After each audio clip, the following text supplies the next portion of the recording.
TVS পডকাস্টে আপনাদের স্বাগত জানাচ্ছি। আমি শাওন হাসান। আজ আমরা কথা বলবো রোহিঙ্গা প্রত্যাবাসন নিয়ে। বাংলাদেশে অবস্থানরত 15 লাখ রোহিঙ্গার দিকে বিশ্ববাসীর দৃষ্টি ফেরাতে কক্সবাজারে কাল শুরু হচ্ছে 3 দিনের রোহিঙ্গা সম্মেলন। রোহিঙ্গাদের বাড়ি ফেরানোর এই সম্মেলনের আগে বড় ধরনের সংঘাতের শঙ্কায় মিয়ানমারের রাখাইন রাজ্যের বাড়িঘর ছেড়ে বাংলাদেশে অনুপ্রবেশের আশায় সীমান্তে অবস্থান করছে শত শত রোহিঙ্গা। কেন এই পরিস্থিতি, আন্তর্জাতিক এই সম্মেলন রোহিঙ্গা প্রত্যাবাসনে কতটা ভূমিকা রাখবে সে বিষয়ে কথা বলতে আমাদের সঙ্গে যোগ দিয়েছেন অভিবাসন ও শরণার্থী বিষয়ক বিশেষজ্ঞ আসিফ মুনির। জনাব আসিফ মুনির, আপনাকে স্বাগত জানাচ্ছি। ধন্যবাদ এবং সকল শ্রোতাদেরকেও স্বাগত জানাচ্ছি। আমি আপনার কাছে শুরুতেই জানতে চাচ্ছি যে আমরা গতকাল রাতে দেখলাম যে একবার আমাদের সীমান্তবর্তী এলাকায় মানে এই পার থেকে কিন্তু ওই পারে যে সংঘাত চলছে, বিশেষ করে রাখাইন রাজ্যে আবারও সংঘাত শুরু হয়েছে এবং সেখানে যে গোলাগুলির শব্দ সেটা এ পার থেকেও শোনা যায়। আগামীকাল একটি আন্তর্জাতিক সম্মেলন শুরু হচ্ছে 3 দিনের। তার আগে রাখাইন রাজ্যে এই অস্থিরতা আসলে কি বার্তা দেয়? আসলে রাখাইনের যে অস্থিরতা, এটা তো অনেকদিন ধরেই চলছে, গত কয়েক বছর ধরেই চলছে। 2021-এ জান্তা সরকার ক্ষমতায় একটা অভ্যুত্থানের মাধ্যমে বা একটা সে দায়িত্ব গ্রহণ করেছে এবং তারা রাষ্ট্র পরিচালনা করছে, কিন্তু যে সশস্ত্র বাহিনীগুলো শুধু রাখাইন না, অন্যান্য এলাকাতেও কিন্তু সশস্ত্র সংঘাত চলছে জান্তা সরকারের সাথে। রাখাইনে যেটা হয়েছে যে একটি সশস্ত্র গোষ্ঠী আরাকান আর্মি, যাদের অন্যান্য আরো বিভিন্ন গোষ্ঠীর কিছু ব্যাকিং আছে, তারা একটা বড় অংশ নিয়ন্ত্রণ করছে, যেখানে সরকারের নিয়ন্ত্রণ কম। আর কক্সবাজারে যেটা হচ্ছে, এটা বলা যেতে পারে একটা প্রস্তুতি বৈঠক, কারণ মূলত 2024-এ জাতিসংঘের যে সাধারণ পরিষদ হয় তার পার্শ্ব কিছু সভা হয়েছিল, যেখানে আমাদের মাননীয় প্রধান উপদেষ্টা ছিলেন। তিনি প্রস্তাব রেখেছিলেন যে রোহিঙ্গা বিষয়ে একটা আন্তর্জাতিক সম্মেলন হওয়া উচিত এটার একটা দীর্ঘস্থায়ী সমাধানের জন্য। তারপরে যখন এখানে জাতিসংঘের প্রধান এসেছিলেন বাংলাদেশে, তখনও বিষয়টা নিয়ে আলাপ হয়েছে এবং যেহেতু বাংলাদেশের দিক থেকে প্রস্তাব এসছে, এইটার একটা বৈঠক হতে যাচ্ছে 2025-এর সেপ্টেম্বরে।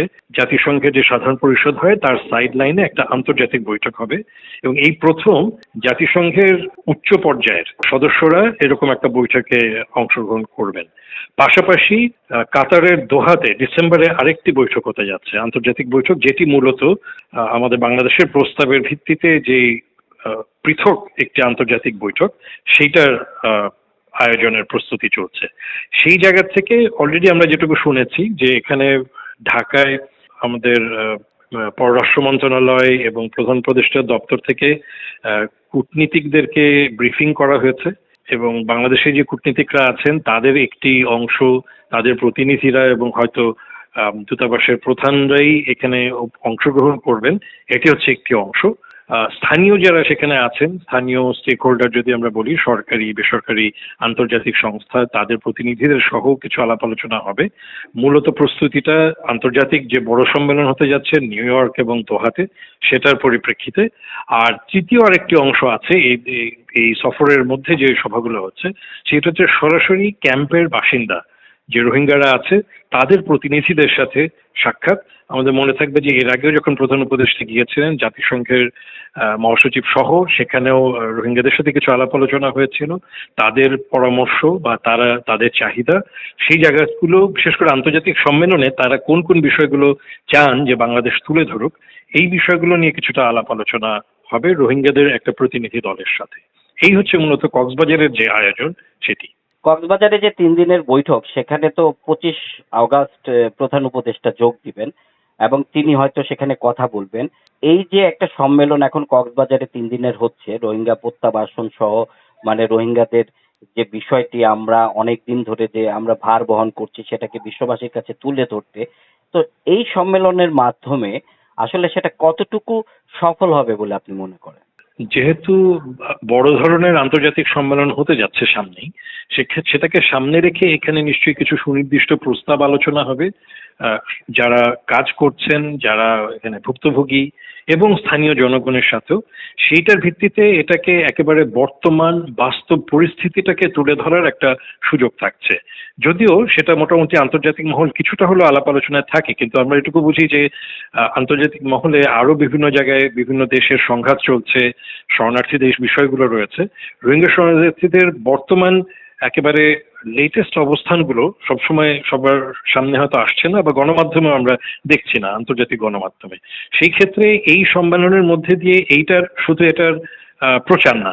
এখান থেকে যে প্রস্তাবগুলো আসবে সেগুলো নিয়ে আন্তর্জাতিক মহলে যাওয়া যাবে। যেমন সাম্প্রতিক যে ঘটনাগুলো ঘটছে, যে এখন যে সংঘাত চলছে রাখাইনে, যেটা আপনি বললেন, সেই সংঘাতের সাথে কিন্তু আমরা এরকম সংবাদ এর আগে পেয়েছি যে সেখানেও ঢাল হিসেবে রোহিঙ্গাদেরকে ব্যবহার করা হচ্ছে। যদিও সেটা কোনো আনুষ্ঠানিক ভাষ্য না, কিন্তু বিভিন্ন মাধ্যম থেকে খবর পাওয়া যায় যে তাদেরকে এখান থেকে নিয়ে গিয়ে জিম্মি করে যেই জান্তা সরকার এদেরকে বিতাড়িত করেছে, তাদেরকে নির্যাতন করেছে, সেই জান্তা সরকারই কোনো না কোনোভাবে অন্যান্য তাদের সপক্ষের কিছু সশস্ত্র সংগঠনের মাধ্যমে এখান থেকে রিক্রুটমেন্টের মতো একটা ঘটনা ঘটছে, যাদেরকে কিছুটা প্রশিক্ষণ দিয়ে আরাকান আর্মি এবং অন্যদের সাথে যুদ্ধ করতে বাধ্য করা হচ্ছে, এবং তাদের মধ্যে বাংলাদেশের ক্যাম্প থেকে যাওয়া মানুষজনও আছে।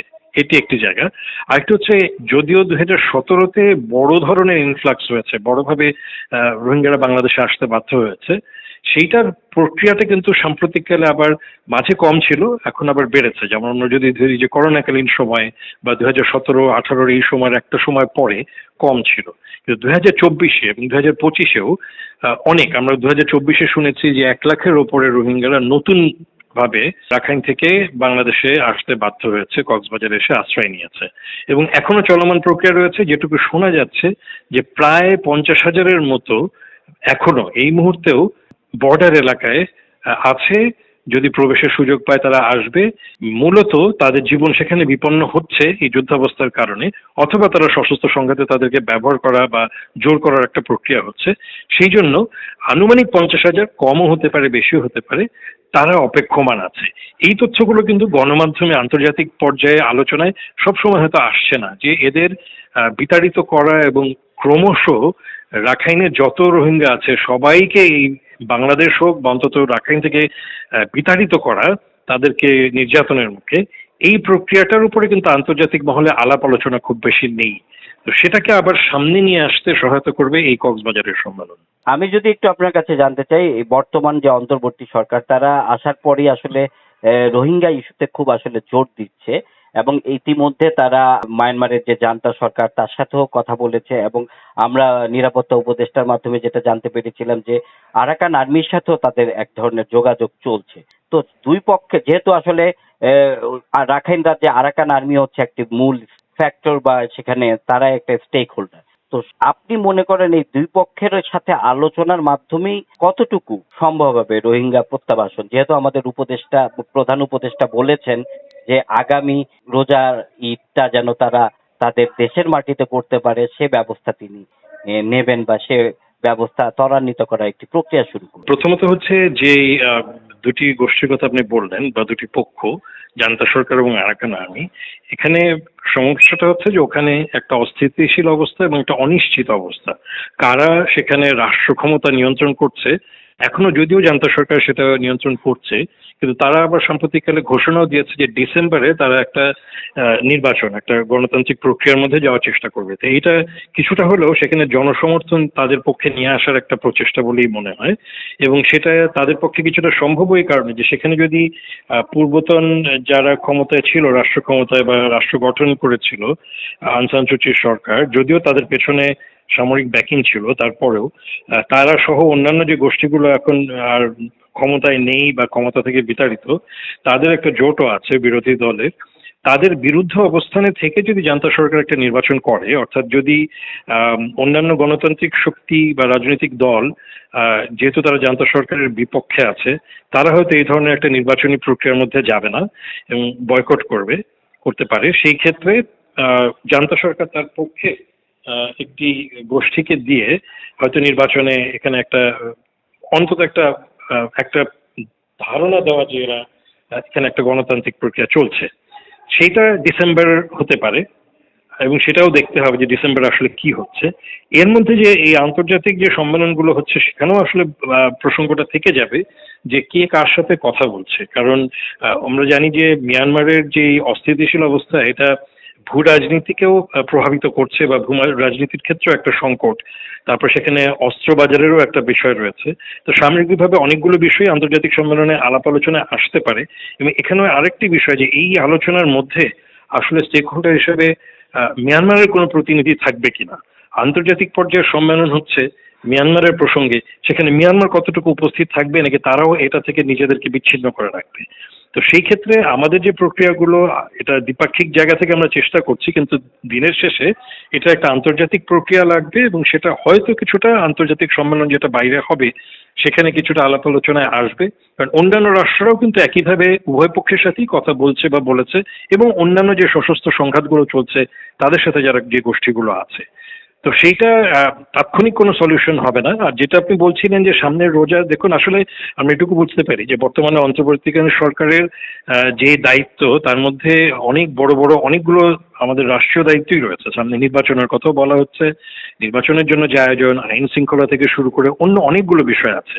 এখন এই কক্সবাজারে রোহিঙ্গাদের বিষয়টি অবশ্যই গুরুত্বপূর্ণ, কিন্তু সেটি গত কয়েক বছরে যে সমাধানের চেষ্টা করা হয়নি তা না, শুধু বিগত সরকার না, বিভিন্নভাবে চেষ্টা করা হয়েছে।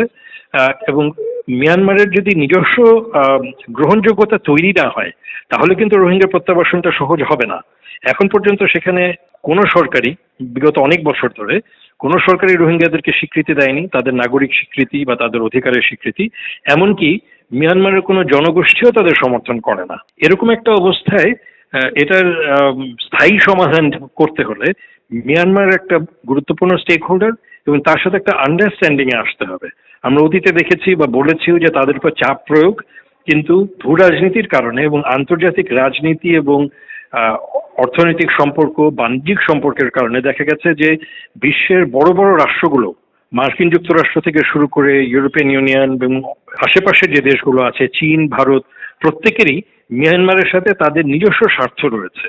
সেখানে তাদের ইকোনমিক জোন থেকে শুরু করে সেখান থেকে চায়নার যে সড়ক পরিকল্পনা, বিশাল একটি সড়ক পরিকল্পনা, ওয়ান বেল্ট ওয়ান রোড, যেটা বিশ্বব্যাপী ছড়িয়ে যাবে, সেটা সহ আরো অনেক জায়গাগুলো রয়েছে যেখানে মিয়ানমার একটা গুরুত্বপূর্ণ তাদের স্টেক হোল্ডার।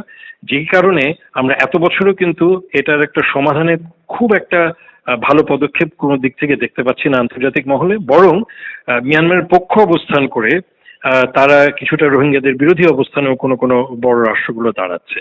কাজেই এটার আন্তর্জাতিকভাবে এটার কোনো সুরাহা যদি না হয় যেখানে মিয়ানমারকেও কোনো না কোনোভাবে আলোচনায় আনা যাচ্ছে, অথবা এমন একটা কোনো ব্যবস্থাপনা করা যাচ্ছে যাতে করে তাদের প্রতি যদি তাদের কোনো রকম নিষেধাজ্ঞাও আসে সেটা যাতে তারা সেই চাপ সামলাতে না পারে। আমরা অনেক রাষ্ট্রকেই দেখেছি যে বড় বড় দেশগুলো যখন তাদের বিরুদ্ধে নিষেধাজ্ঞা দেয় অনেক সময় তারা সেটাকে থোড়াই কেয়ার করে। কাজেই সেরকম অবস্থা কিন্তু আমরা মিয়ানমারে আগেও দেখেছি। কাজেই যদি মিয়ানমারের নিজস্ব অবস্থানের পরিবর্তন না হয়, আমরা জোর করে তার রোহিঙ্গাদেরকে ফেরত পাঠাতে পারবো না এবং সেটা আন্তর্জাতিক আইনও লঙ্ঘন করা হবে এক। আর যদি সেরকম হয় যে সাময়িকভাবে মিয়ানমার রাজি হচ্ছে তাদেরকে ফেরত নিতে, এটা স্থায়ী সমাধান হবে না, কারণ মিয়ানমারের ভেতরে সেই গ্রহণযোগ্যতা কেউ এখন পর্যন্ত তৈরি করতে পারেনি বা ইচ্ছাকৃতভাবে করেনি। কাজে তারা গেলেও অতীতেও হয়েছে এরকম যে তারা গেছে কিন্তু আবার ফেরত আসতে বাধ্য হয়েছে, কারণ তাদেরকে সেই চাপটা দেওয়া হয়েছে। সেক্ষেত্রে এর কোনো কি স্থায়ী সমাধান নেই? না, স্থায়ী সমাধান হবে ওইটাই যে মিয়ানমারের ভেতরে জনমত গঠন করার কোন একটা প্রক্রিয়া তৈরি করা, অথবা অন্যান্য যে রাজনৈতিক দলগুলো যারা এখন ক্ষমতায় নেই তারা যেমন বলছে তাহলে তাদের সাথেও কথাবার্তা বলতে হবে, কারণ তারা কিন্তু ক্ষমতা থেকে বিতাড়িত হওয়ার পরে বিভিন্ন স্টেটমেন্টের মধ্যে তারা এরকম একটা স্টেটমেন্ট ইস্যু করেছিল কয়েক বছর আগে যে তারা যদি এরপরে ক্ষমতায় আসতে পারে তাহলে রোহিঙ্গা সহ অন্যান্য যেই জাতিগোষ্ঠীগুলো তাদের অধিকার বঞ্চিত আছে তাদের অধিকার ফিরিয়ে দেওয়া হবে। এমনকি গত এক বছর আগেও একটি সশস্ত্র সংগঠন আরসা তারাও এরকম একটা বিবৃতি দিয়েছে যে আমরা যদি কোনোভাবে ক্ষমতায় আসতে পারি আমরা রোহিঙ্গাদেরকে সেই স্বীকৃতি দেব। তো রোহিঙ্গা নিজেরাও বোঝে যে এগুলো কিছুটা তাদেরকে ব্যবহার করা হচ্ছে, তাদের জনসমর্থন বা তাদের সমর্থনের মধ্যে দিয়ে এক ধরনের একটা রাজনৈতিক উদ্দেশ্য হাসিল করার চেষ্টা হচ্ছে, কিন্তু আসলে সেটার মধ্যে কতটা সৎ প্রচেষ্টা থাকবে সেটা আমরা জানি না। তবু আলাপটা চালিয়ে যাওয়া যেতে পারে, এটা হচ্ছে একটা। আরেকটা হচ্ছে যে মিয়ানমারকে চাপ দিয়ে মনে হয় না খুব একটা লাভ হবে। মিয়ানমারের সাথে আলাপ আলোচনার ভিত্তিতে, এবং সেটা দ্বিপাক্ষিক না, সেটা মাল্টিল্যাটারাল বহুপাক্ষিক আলাপ আলোচনার মাধ্যমে যেখানে তাদের স্বার্থ রক্ষা হবে এবং বড় বড় রাষ্ট্রগুলো তাদের স্বার্থ রক্ষা করে রোহিঙ্গাদের একটা স্বীকৃতির জায়গায় আসতে পারে, সেইটা একটা বিশেষ ব্যবস্থাপনা যদি তৈরি করা যায় যেখানে রোহিঙ্গাদেরকে তাদের অধিকারের স্বীকৃতি দেওয়া হচ্ছে, তারা বেসিক কিছু অধিকার পালন করতে পারছে এবং তাদের নিরাপত্তা নিশ্চিত করা যাচ্ছে।